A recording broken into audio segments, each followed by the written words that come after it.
guys, it's Anthony Molinaro from O'Brien Real Estate with the 9th edition of the Property News for 2023, where as always the real estate news is on the house. The National Cabinet meeting in mid-August rejected the 2-year rent freeze campaign, with the next big national topic on housing to be in October, with Parliament sitting to officially decide on the Housing Australian Future Fund. The Housing Australia Future Fund is a $10 billion initiative designed to help deliver 1.2 million new homes to the market by the year 2029.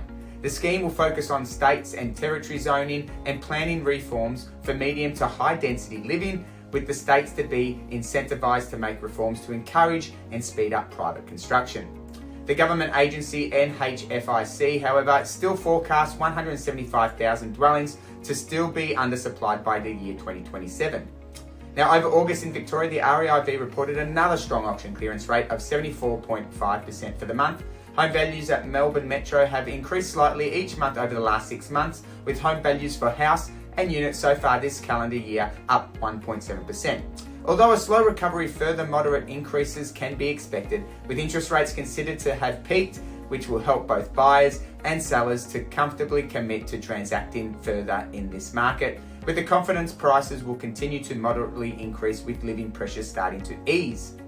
The spring market this year is likely to be more active if winter is anything to go by, with slightly higher than expected stock levels likely to come to the market. The strength of the market we are seeing is that you have a quality home that is well presented by the way of renovation, or a recent new build is starting to attract stronger buyer demand. We expect homes of these types to outperform the rest of the market, particularly with the strong demand from population growth still not yet coming to fruition. A great example of a quality home well presented was Townhouse 2 of 6 Island Avenue in Doncaster East, which was auctioned by our office last month and selling for $1,388,000. It was a near new townhouse in a quality location, which in fact achieved one of the highest townhouse sales in the month of August.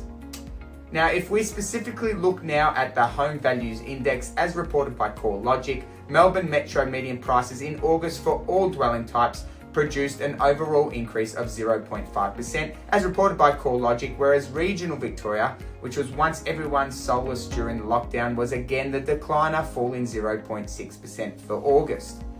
Now, looking at the rental market, nationally rent increases has now had 36 months of consecutive increases, and some might say that peak of rental increases must be close.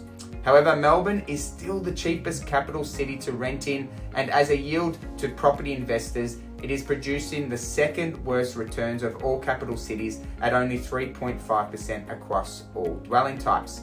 Vacancy rates nationally is now at 1.1%, and the 10-year average for vacancy rates is 2.8%, which indicates we are in desperate need for more housing supply for renters across every state and territory in the country.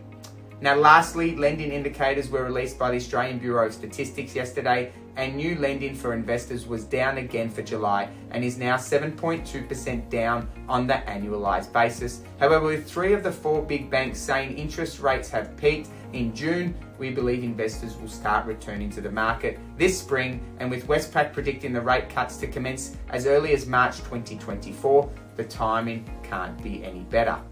Now, that's all for this month. I'm Anthony Molinaro, and remember, the information provided is of a general nature. You should always seek independent legal, financial, taxation, or other advice in relation to your unique circumstances. Thank you so much for taking the time to watch this month's Market Wrap, and until next month, it's bye for now.